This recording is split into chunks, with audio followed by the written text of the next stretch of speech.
um, is a special Monday edition for me. But today's daf is Yud Gimel, and the question is, where did we get up to yesterday? We got up to around. Got to find the daf here. There we go. We got up to around 6 lines down. So I'll do a quick recap, even though we're about to start a new Mishnah, but we're not there yet. So we had a machloket in our Mishnah. Today's Yud Gimel, page 13 of Masechet Gittin. So we had a machloket in our Mishnah about someone who wrote a shtar. They wrote a document that said, I would like to give my wife a get or give my slave their freedom. They handed that document to a shliach and said, please, tinu, give it to my wife or give it to my eved. And then they changed their mind. So the question was, can you change your mind once you gave it to the shliach?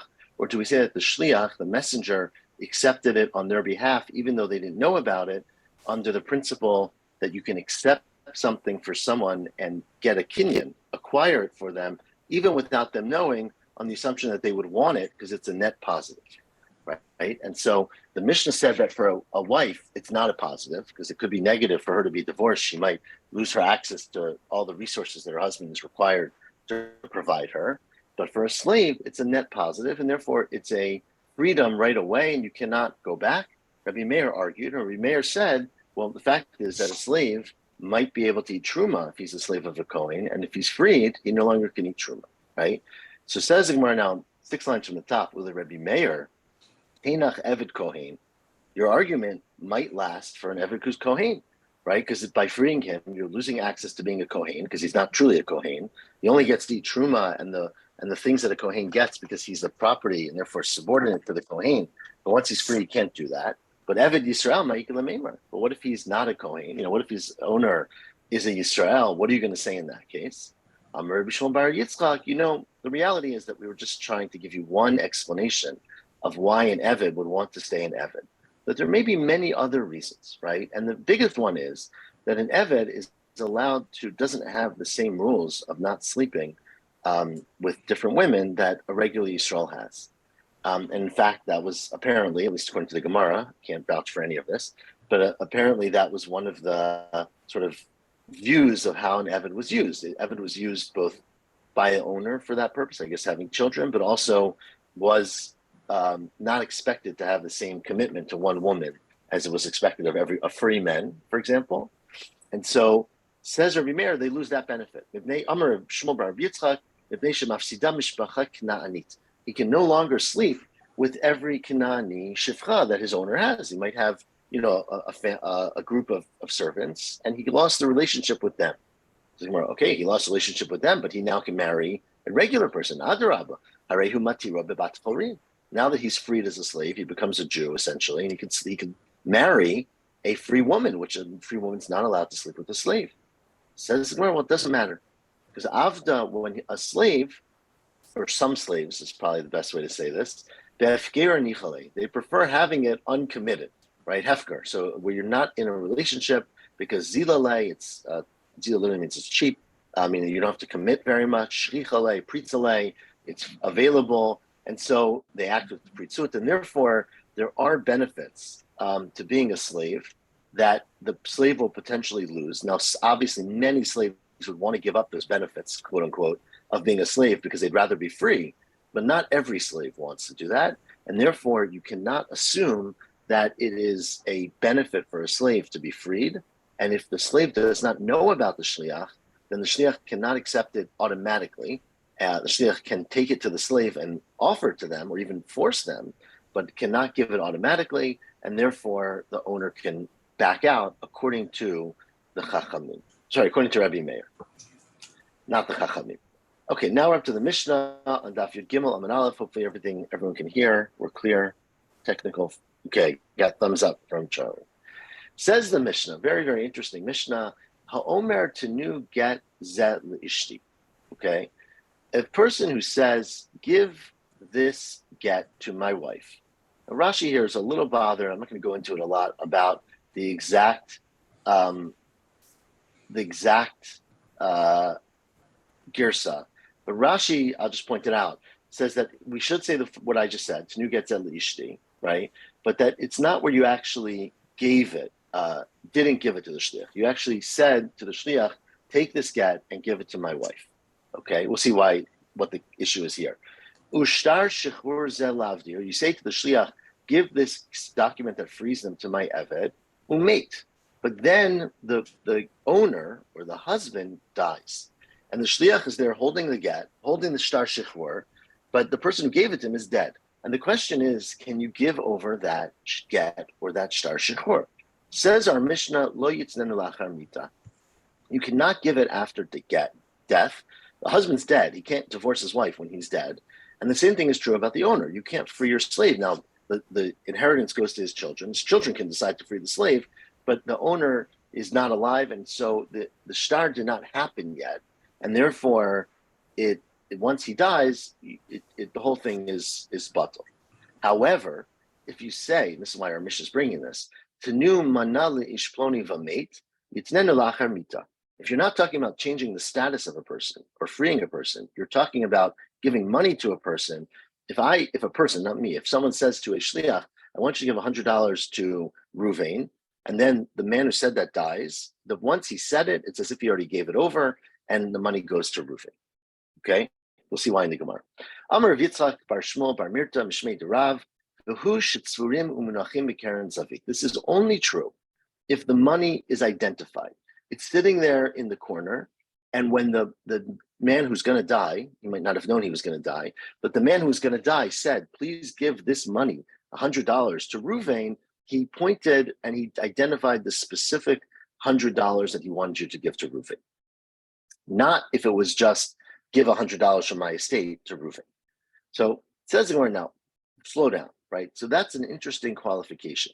But b'maya skina. So now explain to me, who is this dead man in the Mishnah who is obviously alive when he says give $100 to Ploni, right? If he's talking about he's a healthy person, he's a regular healthy guy, right? He just says one afternoon to his shliach, I'd like you to give $100 to Ruvain. He goes outside, he gets hit by a car, and he dies. So there's no reason that he anticipated his death, meaning he's a regular person. So kitzvurin my havi. So what if the money is sitting there in the corner and he pointed to it and said, I want you to give that to Ruvain? Ha lo mashach, right? No one ever picked it up. Remember, Mashicha is a kinyan. Mashicha means to lift something up. And so the person never made a kinyan for it. And so he never touched it. You just said to the shliach, right? You just used words. Words, as we all know, are generally not enough to be kona something. And so why is it that if the man then dies, we say it's already in the hands of the third party? It should be just like the get. It wasn't given over yet. It should be, nullified. And the children can decide if they want to fulfill their father's wishes or not. But that's up to the children or the inheritors. So why does it matter? And Ella must be talking about a very unique case, which we've had many times before, which is called a shchiv mira. Shchiv mira means a person who's lying in the bed dying, essentially, right? A person on their deathbed. Now, it's a big debate about whether it has to literally be a deathbed or they just have to be very ill. But let's just say a person who's very ill. There's a special takana that a person who's very ill, when they give commands to their executor, we're supposed to follow them without condition. And we're going to see in the later Mishnah, it's even true by a get, right? If they say, give a get to my wife, and the person's on his deathbed, it's as if he gave it, even though it hasn't been given yet. And the reason, there's a couple reasons for this, but the main one is that we assume, first of all, that he really means it because he's dying and he wants to get his affairs in order. And second of all, we're worried that if we don't fulfill what he said, he's going to have a tremendous amount of emotional stress and pressure, and it's going to make his illness worse, right? Because he's dying, he wants to get his affairs in order, and so we want to fulfill the words of this dying man. And so if a person is a shchiv mira, and he says, I want to give $100 to Ploni, what do you need them to be my irit sfurin? Why do they have to be set aside in the corner? He ain't sfurin nami. Even if they weren't set aside in the corner, it could be, he says, I want to give $100 from my bank account. You don't have to designate which $100 or which, money.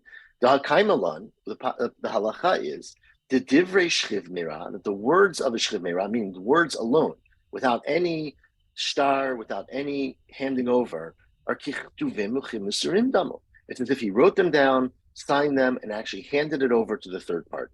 So if that's the halacha, why do you say our Mishnah can only be talking about a case where the money is identified? Amarib, or not, and again, I keep using money. Obviously, the Gemara didn't really think about money very often. We're talking about objects, right? So the monetary thing, the value is identified. Amarib zvid olam bibari. In fact, our Mishnah is talking about a bari, a healthy person. And the healthy person went to a shliach. He said, I want you to give $100 that's here in the corner to my friend Ruvain here. Are we talking Okay. about a case where the person owes the person money or No, nothing. Nope. It's no own at all. It's just a gift. gift? Okay. Yeah. So I'm going to give some names here, even though I know I'll confuse them. Ruvain is going to die. So Ruvain says to his shliach, who we'll call Shimon, I want you to give Levi sitting here. I'd like you to give $100 of my estate, of my money to Levi. Okay. So, but he's healthy. Ruvain is a healthy guy. No one picked up the money. No one touched the money. It's sitting there in the corner, our mission said. And then Reuven walks out the door, gets struck by lightning, and dies. The question now is, the inheritors of Reuven come and say, we don't want our money to go to Levi. Our father never gave it to him. And Levi says, "What I was sitting right there. Your father said he wanted me to have the money." So what do we say in that case? So says the Gemara, it's talking about he's healthy, he's bari.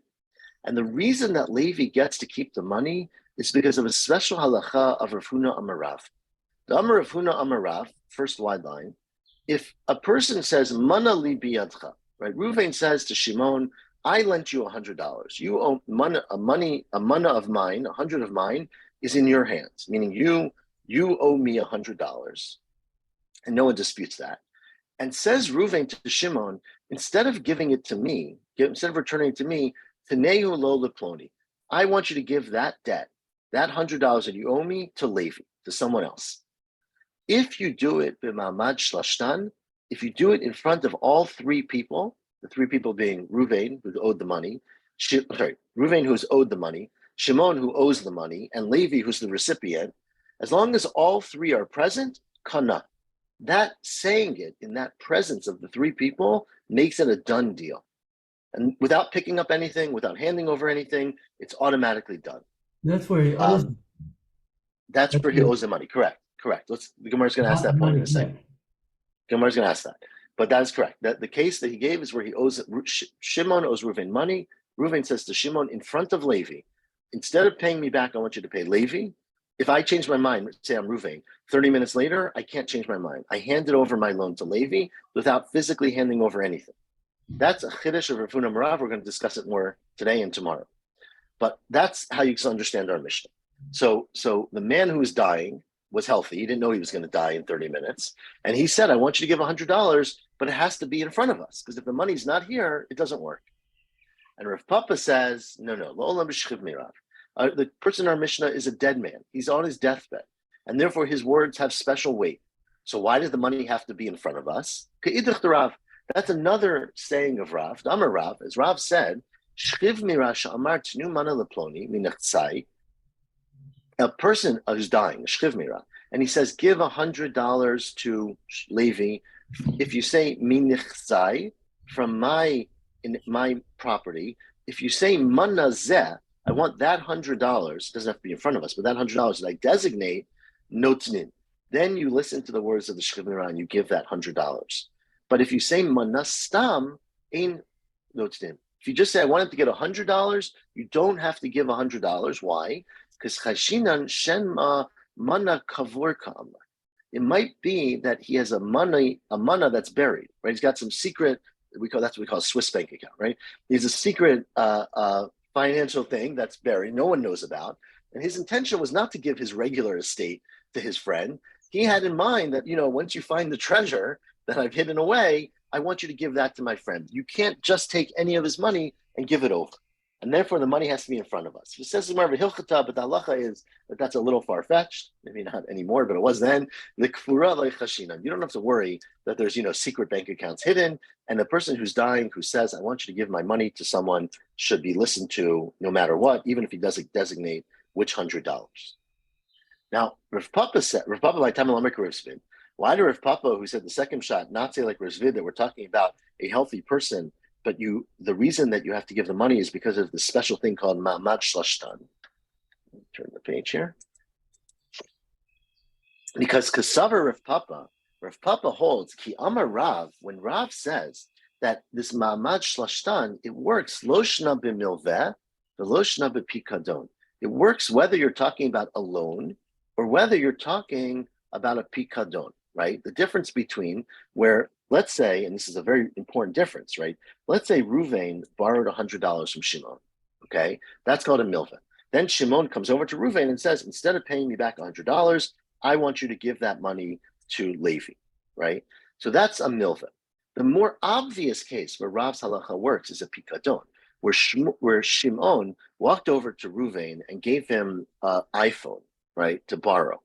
And then later he goes over to Ruvain and says, instead of giving me that iPhone back, I want you to give it to Levi, right? Because there, we think that's an easier question, because there you actually have something that is, you know, it's physical, right? It's standing there, it's in the hands. When Shimon owned it and gave it over to Ruvain, he essentially gave it over to Ruvain and has the ability to give it over to anybody else, right?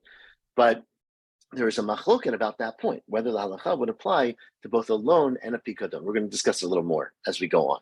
Rav Zvid says, right, my taima. Well, so I just want to be clarified the difference, right? The difference is that if Shimon lends Ruvain a iPhone, he wants the iPhone back, right? It's the iPhone is still essentially Shimon's, and so he can give it over to Levi more easily. If Shimon gives Ruvain $100, right, there's no expectation that Ruvain is going to give him back that $100. The expectation is that Reuven's going to spend the $100. It's called milva lahotza'ah nitna, right? A loan is meant to be spent, and that you're going to pay him back a different $100. And the question the Gemara is going to have later today is if it's a different $100, how can Shimon give that different $100 to Levi without actually picking it up or touching it, doing any kinyon?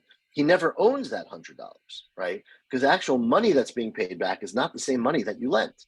And so it could be that the halacha is only true about a pikadon, where it's an actual object that Shimon can give over that object to Levi. But if it's money, if it's a milveh, why would Shimon be able to do that? He doesn't own the money. And so how can he pass it over to Levi? So that's what Rav Papa says. And our mission, remember, was talking about money. Rav Zvid, my time in the Amrik Rav Papa. Now, why does Rav Zvid, the first opinion, not answer like Rav Papa that it's talking about a shchiv mira? Lo mitukma matnitim shchiv mira. Why does he say that our Mishnah is not referring to a shchiv mira? It's because if you keep going in our Mishnah, right? Remember, the Mishnah had a contrast between giving over money and giving over a get to a wife or a shtar shichur to an eved, right? And so, therefore, Rav Zvid did not want to say like Rav Papa, our Mishnah can't be talking about a person who's dying.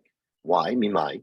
Because the Mishnah also says, Ha'omer tenu get zel ishti, right? The first part of the Mishnah said, if you say give a get to my wife, or shtar shichur zel avdi, or give a freedom document to my eved, umate, and then the person dies, lo yitnu lachar mita, they shouldn't give it after he dies. Now, the implication is that's because he died, that you can't change your mind. Taima demate.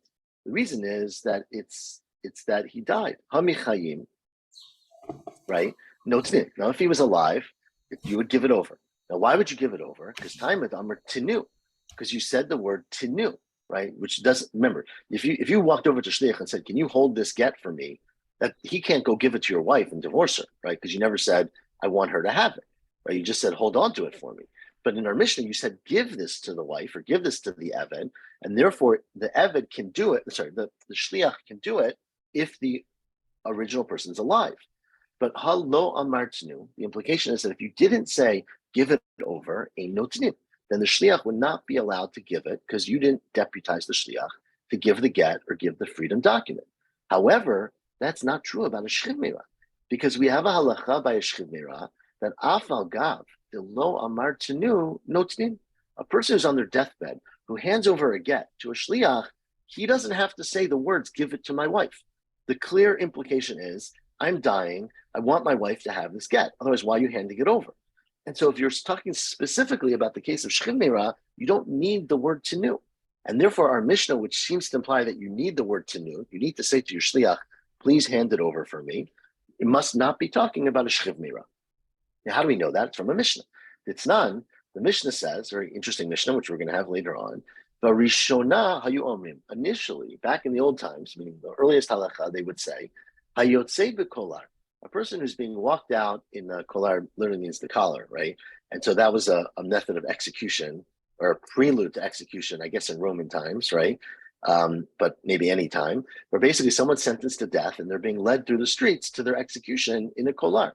So this person's a dead man walking, as they say. And he says on his way, people walk by him, Valmar, kitfu get leishti, write a get for my wife. But he doesn't say the word give a get to my wife, right? Hare elu, says the Mishnah, yichdevu v'yitnu. You write the get and you give it to his wife, right? Because clearly he's a man who's dying. He's not on his deathbed, but he's walking to his deathbed, right?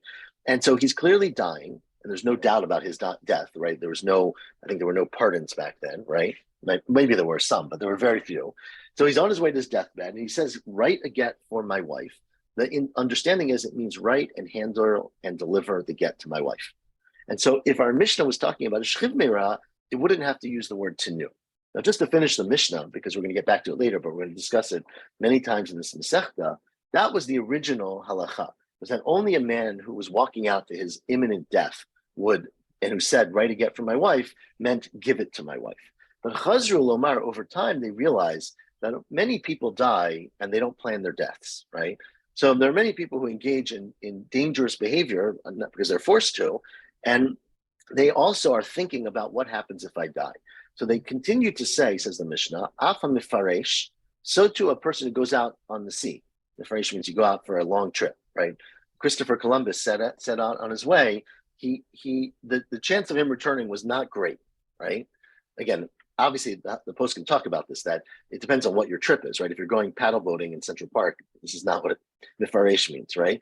But it means you go out on a big trip on the ocean, which was always a chance of death. Or yotzei b'shiara, you go out in a caravan, right? You go through the desert. So again, there's always a risk. And again, the question of what's the risk, but there's certainly a reasonable risk that you're going to die. I recently had a person who came to me and said he was going on an airplane with his wife and he wanted to update his will before he flew because they were both going to be on it together. So famously, Magellan did not come back. Right. Okay, either way, the person says on his way out, I want you to write a get for my wife. The halacha would be that you write the get and you give it to the wife. And Reb Shimon Shazuri Omer Afa Misukan. Reb Shimon Shazuri also said, even a person who is sick, right? Now, Misukan means ill. It doesn't necessarily mean, well, right. So Misukan, we understand now to mean a shchiv meirah, right? So Misukan means someone who's on their deathbed, meaning, again, deathbed is not, they're not 100% going to die, but they have an illness that they very likely could die from. That's what we call shchiv meirah. I'm sorry? A little less than shchiv meirah. No, that's what shchiv meirah means. So it's a little less than yotzei b'kolar, right? It's a little less than the guy on the way to the gallows who's guaranteed to die. Shchiv meirah means that you have a serious illness, and many people die. So misukan is a synonym. Misukan is a synonym for shchiv meirah, correct. Okay. It's very complicated, right? Because obviously shchiv meirah in those days was different than these days. You could have died from anything, but yes, af misukan. So therefore, because the Mishnah later says that a person who is dying or is ill, let's say, doesn't have to write the word tenu. When our Mishnah says the word tenu, it must not be talking about a very ill person, right? Because Rosh Shimon Shazuri says that you wouldn't have to write the word tenu. Says the Gemara, says Rav Ashi. I mean, that's a great question, but that's not that's Rav Shimon Shazuri. Matkifla Rav Ashi, we're smack in the middle of the daf of Yud Gimel on the bet, asked Rav Ashi, Ma name alon de matnitin Rav Shimon Shazuri. I mean, so who says our Mishnah is going according to Rav Shimon Shazuri? Dama Rabbanani. Maybe it's the Rabbanan who presumably argue with Rav Shimon Shazuri and say that, if you're going out and you're being killed, then you say, write a get for my wife, it means give it to her. But maybe they argue about a shchiv meirah, that a person who's ill is not enough, right? And so therefore, it's not a very convincing proof away from our Mishnah. I don't understand this whole thing. I mean, anybody who says, write a get for my wife, 99 out of 100, he's intending it to give it to him. I mean, what difference does it make a shchiv meirah? Well, so that is not, I mean, I don't know what his intent is, but you definitely don't give it from the word kitfu, and we're going to discuss that throughout the Masechta, but the halacha is... Why would he say that unless it was to give it to her? I mean, so that's a possible question, but I mean, there's many answers. First of all, he could be thinking about it and want to have it available in case, but also remember, it costs a lot of money to write a get. It's a big production, yeah, exactly. and it could very... Well, it could be It could be he's planning a big trip, right? And he says, I want to have this available so that before the trip I can write her a get, or I want to have it ready, or he really doesn't like her, but they're going to marriage counseling, and he wants to hold it over. I mean, there could be many, many reasons, but the first one's a nicer one, right? But the bottom line is that just saying write a get, we do not allow the shliach and would not allow them to give it on that basis. You have to say tenu, like we said in our mission, unless a person is dying, right? Gufa. Now let's go back to this halacha, which is called ma'amad shlashtan. It's a fascinatingly, dense halacha that again, I don't know how much implication it has today because I don't know how we follow these halachot, but if you follow Dinei Mamonot from the Gemara, it would have tremendous implication for gifting and transfer of ownership and things like that, right? Because again, generally, the only way to transfer ownership is using a kinyan, right? And a kinyan could be by hand. It could be, we talk about a kinyan sutter, we talk about a kinyan of a shtar, but words are not enough, right? If I go over to someone and say, I'm going to give you $1 million and then change my mind, that's usually not enough, right? Hopefully, right? So, except Rafuna Marav quoted this new concept called Ma'amad Shlashtan, which literally means in the presence of three people. It doesn't mean it's not a court. It's because the three parties are all there, right? So again, Ruvain borrowed $100 from Shimon, or borrowed an iPhone from Shimon. Shimon goes over to Ruvain in front of Levi and says, instead of paying me back, or instead of giving me back my tractor, I want you to give it to Levi. Just saying that gives it to Levi, and Shimon cannot change his mind, right? So, and Reuven's got to give it over to Levi. So let's delve into that a little bit. Gufa, Amar Funa Amar Rav. If a man says to another person, right, it does not have to be a man, just to be very clear, Mana li biyadecha. Shimon says to Reuven, you owe me $100, right? $100 of mine is in your hands. Instead of giving it back to me, Taneo lo leploni, pay back that loan to Levi. If you say it b'mamad shlashtan, in front of all three people, then Levi automatically gets that thing, and Shimon cannot back out. It belongs to Levi. Levi can give it back if he wants, but he doesn't have to. Amar Rava. Now Rava said, Mistavra milta de Rav b'pikadon. It makes sense to me that what Rav said is true if there's an object. If Shimon gave a shovel to Ruvain and said to Ruvain, instead of giving me back my shovel, give it to Levi, I could see why that would go to Levi, because the object is there. It's sort of mine still in some way. Shimon's, it is mine, right? And I can pass it over to whoever I want. Aval b'milveh lo. But if you're talking about money, where I lent $100 or any object that you thought that Reuven was going to spend and give me back an equivalent, but not the same object, right? If I lent Reuven a dozen eggs, or I lent Reuven $100, and I said, instead of paying me back, pay back Levi, it doesn't apply there, because since I, Shimon, who's speaking, do not own the thing that Reuven has to give me back yet, because he doesn't have it yet, or doesn't necessarily have it, I can't give it over to Levi, okay? That's what Rava said.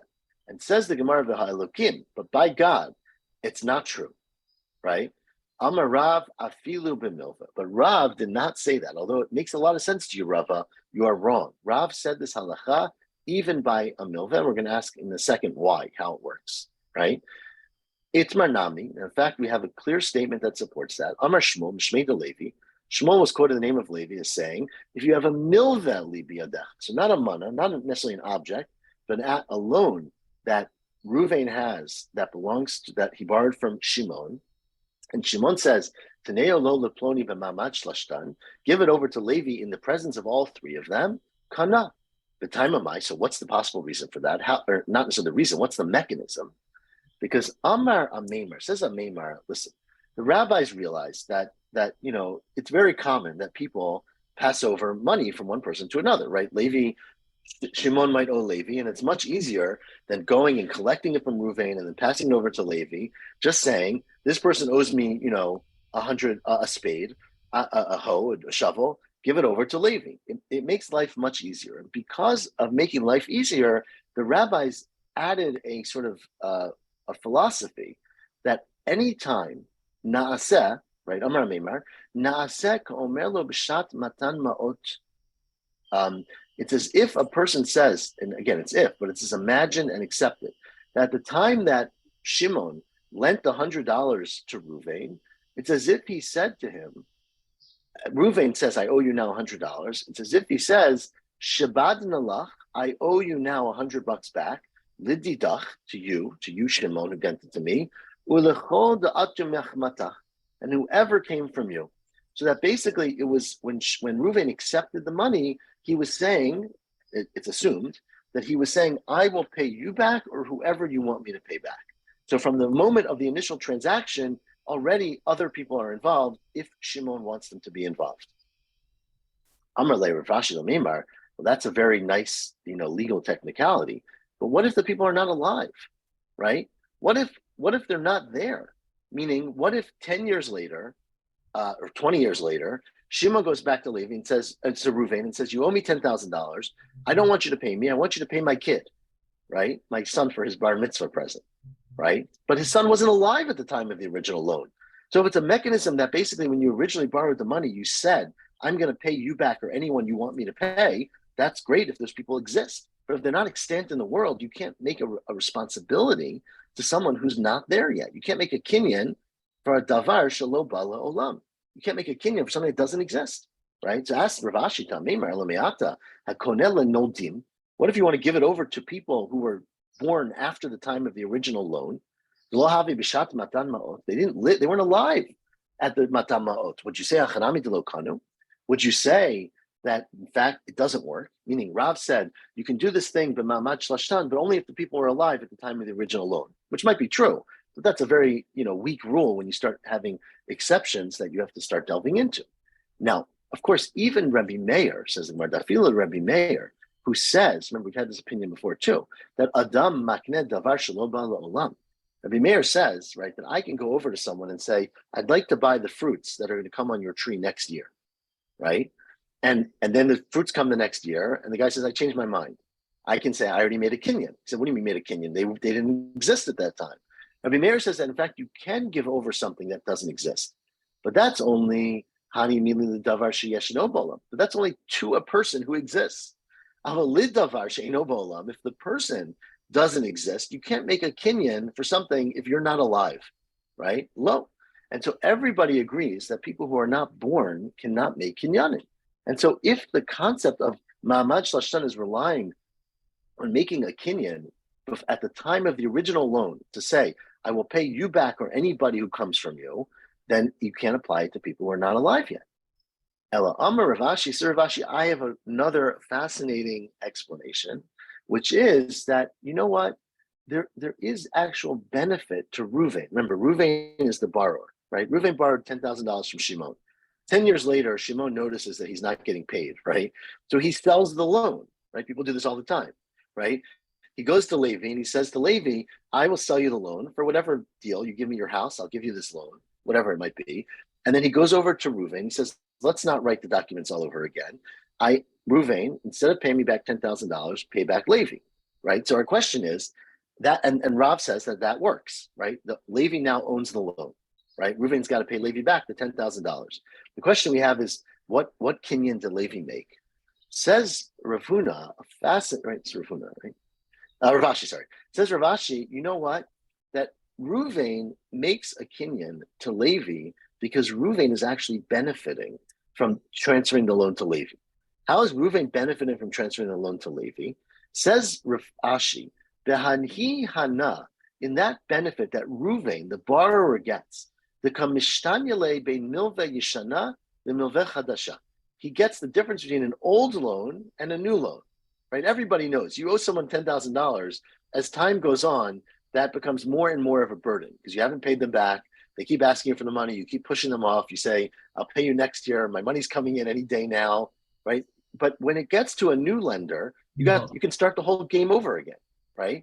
You now can take the new lender and say, oh, I'll pay you back soon. My money's coming in, etc. So there's benefit from a borrower to have a new lender who's not either, I would say, wise to his tricks or annoyed with him by now. It's a small benefit, but it's a small benefit that people want. And therefore, gamar umishtabed lenafshe. Then because of that, because basically you're gaining something physical, again, it's not physical, it's all, emotional, I guess, but you're gaining something that's value that you would have paid for. So a person would pay to say, if you pass over my loan to a new person, I'll give you $5, let's say, out of 10,000, right? It's not a lot of money, but it's enough money that essentially there's a monetary value. And because there's a value that's being exchanged, you can make a kinyan based on that value. So when Shimon says, instead of paying me back, Reuven, pay back Levi, Reuven's thrilled. Reuven's making a little money or doing something that he would have paid for. And therefore, in exchange for that payment, he makes a kinyan to move the loan to Levi. Okay. Now, Amalei Huna bar Mar Breder of Nehemiah Ravashi, Huna, the son of Huna Mar, the son of Nehemiah said to Ravashi, well, that might make sense in many cases.